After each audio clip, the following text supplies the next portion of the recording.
What's up, guys? Sam from the Same Ad YouTube channel. Today's video, we're going to be taking a look at a unique coverage-based defense that you could use out of my favorite defensive formation in the game, the 3-4 bear. But before we do that, guys, please do me a favor. Hit that subscribe button. Also, make sure you guys take the time to hit that notification bell so you're notified daily of the uploads here on the Zam Madden YouTube channel.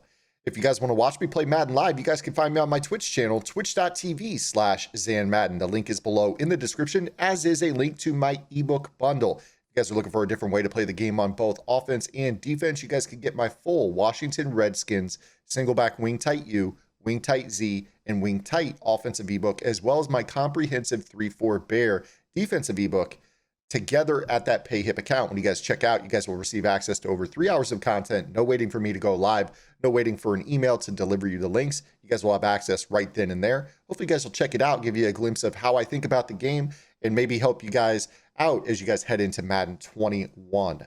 Okay, guys, without further ado, let's get into today's video. We're going to be using an audible trick. I've talked about this before here on the channel. We're going to be using the 3-4 even. Now, you may notice that I have used the strong safety at linebacker package, but we're actually not going to use a third safety on the field. We're just going to use the hot routes that are, or the coverage adjustments that are afforded to us by the use of this package. So, if you guys didn't see that video, I'm going to go ahead and post the link referring back to that video, breaking it down in more detail for you guys to watch as well. A lot of the stuff that I teach on this channel, I end up building on that down the road. So this is one of those tips that I will use from time to time, especially if I'm struggling with a coverage concept and I want to give something different, especially when you're facing those rollout corners. There are just days where sometimes those rollout corners are a little bit better than other days, and you need something a little bit different to counter this.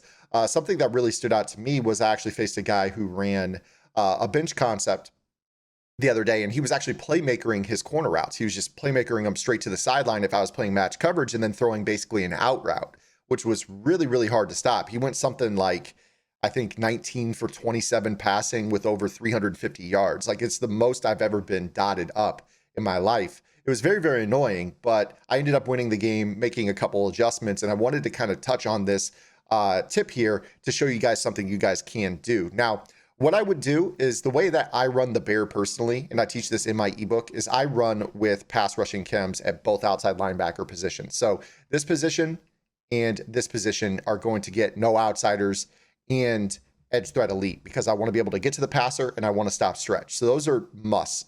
I have to have dynamic edge players on both sides. That's the most important position on the defense, in my opinion, are those two edge rushers. You have to be able to get home, get to the quarterback at all times. So we're going to go ahead and leave that put. So when we use the 3-4 even and I flick the stick over to the strong safety at linebacker package, I actually right bumper sub my right outside linebacker, my ability rusher, back at this spot. Now, with this defense in particular, if you want to run this more as a base, I would actually put lurking abilities on this player, this middle linebacker on the right. Now, we're going to talk about the different coverage adjustments here when we take the field. So what I would do is I would set the 3-4 bear pinch dog 3 as one of your audibles. And 3-4 bear is one formation to the right of 3-4 even. So when you pull up your audible menu on the field, we're going to do a quick audible. So we take the field, pull up the audible menu, rise, you break the huddle, right, and then audible into pinch dog 3. Now, what we're going to do with this play is we're going to reset real quick. I want to show you a trick that I do. I click onto this safety in center field right as I audible into this, and I press and I keep the safety high. So now we're playing a 2-high bear alignment. It kind of looks like a cover 2, and we're actually going to make this even better. I'm going to take both my outside corners and I'm going to put them in cloud flats. And then what I'm going to do is I'm going to take these safeties, and you notice that because we are using the safety at linebacker package, the game thinks that there is a third safety in the game right here, where we've actually subbed in what should be an ability rusher right here. I know there's no star underneath Ferguson, and there's also no star underneath Judon to alert you, but these would be my pass rushers in this defense. These guys are going to get really good pressure. And then again, this would be your lurker on this play. So this would be your lurker player, this guy right here. But what we're going to end up doing after we put those players into the cloud flats is we're actually going to put our safeties both into outside thirds on their respective sides of the field. So if you take a look at Thomas, he gets middle third, outside third left, deep half left, mid read, outside third right, deep half right, man coverage, and blitz. So what we're actually doing is we're saying, hey, we really want to play cloud flats and we want to play the deep outside sidelines with our safeties. So the middle of the field is wide open. Very, very apparent. So with this guy being your lurker at linebacker, it's super important to have lurker abilities on him. You probably want, that lurker. You're going to want some sort of, enforcer ability here, probably an acrobat so you can get more diving animations with that user. You've got a lot of responsibility in the middle of the field. Now, the beautiful thing about this is I also like to drop these guys right here into zones off the line. So you could put athletic outside linebackers at these spots right here and drop them into whatever you want. If you feel like they're going to run a running back wheel, go ahead and man up the running back. You want to spy the quarterback, go ahead and do that. It's going to give you a lot of freedom. Now, again, this guy is your user. This guy should have lurker, enforcer. He should have those types of abilities. And honestly, your responsibility on this defense is basically to be in the middle of the field. You're going to take anything running the seam. You're going to take anything skinny post. You're going to take literally anything in the middle of the field. That is your responsibility. The rollout corners, you are telling your cloud flat and your outside third on both sides of the field, that is you. If you want more help in the middle of the field, here's an issue though. Because we are using the strong safety at outside linebacker package, what it does is it kicks your outside linebacker that normally plays here to this spot. So the game thinks that this guy's an outside linebacker, not a middle linebacker. So if I were to compare on Wuasaur, he's got middle third, hook, curl flat, mid read, man coverage, spy, hard flat, blitz. He's got your typical 3-4 middle linebacker assignments. If you look at him, this guy's got seam flat, hard flat, curl flat, vertical hook, spy, bluff, blitz, man coverage, and blitz. So he does not get extra abilities. So if you want, you could put your lurker player at this spot and actually put this guy into a mid read, a middle third, and you could actually use this guy if you wanted to. So those are two variations that you could do. If you want to have the lurker on this spot, this guy is basically going to be only helpful in a vert hook down that left seam. So you could do something kind of like this. And this should be a decent defense against your rollout corners. So if I show you a variety of corners here out of the tight offset, or I'm sorry, the tight slots weak, take a look at B. He's going to roll out.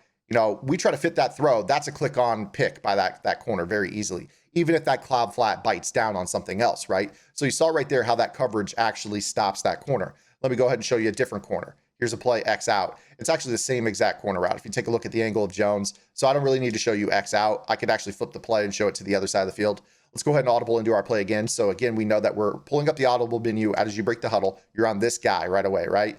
You break the huddle, you audible in, you press, you keep this guy in this spot, outside third, cloud flat. Now your coverage shell's set up. You're literally done. You could do whatever you want here. You could do, something crazy like this to stop like your wheels to the running back. And this is your user in the middle of the field, right? So it's not as labor intensive a setup as one might think. There's going to be some people, and I'm sure in the comments, they're going to be like, this is too many steps. I'm getting quick snapped. It's really not that hard. Once you get the muscle memory down, you'll be able to set this up with ease. I do this from time to time when I run this. But again, here's your corner to the left. You see if I go to throw this corner route, you see how Earl Thomas can break on that. I can't click on because I'm playing two controllers at the same time, but you see very clearly how that works. Let me go and audible into bench concepts. So we got these deep outside breaking corners. Again, you're going to click on the safety, audible in, press, keep this guy here. We're done, literally done. And then from there, it's anything you want to do adjustment wise, and then you're just clicking on this guy. It takes me about 4 seconds to set it up. Your opponent has about 5.5 seconds to quick snap. So keep that in mind. If I can set this up in 3 to 4 seconds, you guys can too once you get the muscle memory down. Now we take a look at the bench concepts on both sides of the field. If you run streaks or whatever down the seam, again, I can't use her, but keep in mind that also we have pass rush abilities on these two players. These two players should really be getting home. Judon and Ferguson. If you're playing Mutt, these are going to be your Clownies, your LTs, your Max. The list goes on and on. Lots of edge rushers in this game. But again, when you go to this, obviously a Wuasaur is in the middle. We go to throw these rollout corners. That's an easy click on and a pick, obviously. If they're rolling out, that's what the purpose of the outside thirds is instead of the outside halves. So that we're basically playing cloud flats underneath to take away checkdowns in the flat, get reroutes on the receivers off the line. And then when they go to actually throw the corner routes, those safeties are the ones that are really making the breaks on the throw from their outside third alignment, from that too high alignment. So again, right here, if I audible into the play, you click onto this guy, you're going to go ahead and press, keep this guy right here, boom, boom. We're done. We're done with the base setup. From there, everything else is just situational. But again, you could do something that looks like this. I could put this guy into a vertical hook. I could put, Fort into, bluff blitz if I wanted to. Not that that's really going to do a whole lot. That might maybe target the offensive line to the inside maybe a little bit and allow this edge rusher. That's a unique thing because bluff blitz at middle linebacker is not something that happens too often. So that's something unique that you could throw at him from time to time. But again, guys, it's not one of those things. Here's an example of like a rollout flood. So like if I were to streak X and let Renfro run his corner route, this is something that I'm sure many of you guys want to see. So, if we do this, you're going to notice how Y gets played. Obviously, the X down the seam is the touchdown on that. So that's why your responsibility is in the middle of the field. But you see just how great those outside third safeties are playing on both sides of the field to take away those corner routes. So even if they want to roll out and pull down the cloud flats, I mean, you see right here in this example, the cloud flat's not even playing the corner anyways. He drops down, right? But you've got this safety over the top on both sides. You see how Earl Thomas is letting this guy go. Again, your user that's sitting right there would be all the way back with this guy in the middle of the field. That's your responsibility on that play. But you definitely can tell that the corner routes are covered on both sides of the field. So whether you're facing a bunch offense, a tight slots offense, a tight offset weak offense, rollout corners from near close flex, whether or not you're facing rollout corners from literally any set, that is going to be an option that you guys can have. Again, guys, we are using the 3-4 even. We are in the 3-4 even with the strong safety at linebacker package. You're making sure you don't let a safety sub in here. Keep your best rusher at this spot. Keep your other best rusher with abilities at this spot. Put some athletes at this spot. In this spot, your user right here has Lurker. That's a must. And you're literally just going to audible into the bear pinch dog 3, press. There we go. And then you're going to make these adjustments right here where you put, your outside corners and flats and your outside safeties and outside thirds. And then your responsibilities in the middle of the field. And any other adjustments from there are on you. And guys, this is very, very simple coverage defense. Again, the stress is you have to make sure that they are, that when they snap this ball, you are looking anything middle. You have to have the middle of the field because you notice that seams just get an inside pass lead leverage no matter what. So if they run seams, that's where you have to be. The design of this is for you to not have to user the rollout corners. This is going to give you more freedom in the middle of the field to bait, use that lurker ability, and make them beat you over the middle where you have that strength of being able to animate and lurk different routes at the same time. If you guys have any questions, comments, concerns, or complaints, please ask them in the comment section below. If you enjoyed the video, please make sure you guys give it a thumbs up. That would help me significantly. And we'll see you guys tomorrow with our next upload. Until then, this is Zan. Get in the lab and good luck.